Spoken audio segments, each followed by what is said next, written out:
ప్రక్కన పడ్డవి. ఆ తర్వాత ఇంకా మనం గమనించినట్లయితే రాతి నేల మీద పడినటువంటివి, ఆ తర్వాత ముండ్ల పొదలలో పడినటువంటివి, మంచి నేలలో పడినటువంటివి. ఈ నేలల్లో మనము ఏ నేలలో పరీక్షించుకోమని దేవుడు కోరుకోవాలి.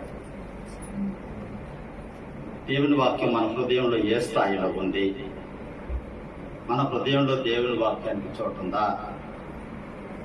దేవుని వాక్యానికి మన హృదయంలో చోటు ఉంటే మనం మంచి నేల, మన హృదయం అనేది మంచి నేల, మన హృదయ సీమ మంచి నేల.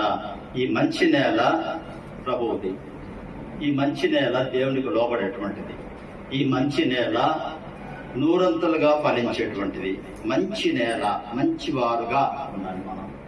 దేవా, మంచి వారికి మేలు చేయము అని దేవుని వాక్యంలో కీర్తనకారుడు ప్రార్థన చేశాడు. 125 కీర్తన చివరిలో, దేవా నువ్వు మంచివాడు అయ్యా, చాలా చాలా మంచి. దేవుడు అంత మంచివారు ఎవరన్నా ఎవ్వరు లేదు. ఆయన మహా మంచివాడు, ఆయన ఎంతో మంచివాడు. ఆయన యేసు ప్రభు ఏమన్నాడు? పదార్థాలు పలుమార్లు నేను మంచి కాపాడండి, గొర్రెలకు మంచి కాపాడు అని అన్నాడు. యేసుక్రీస్తు ప్రభు ఎంతో మంచివాడు. మంచి నేలగా మనం రూపుదిద్దుకోవాలి అంటే యేసుక్రీస్తు ప్రభు మన హృదయంలో ఉండాలి. ఆయన వాక్యం మన హృదయంలో ఉండాలి. ఎందుకంటే దేవుని యొక్క వాక్యము మంచి విత్తనం.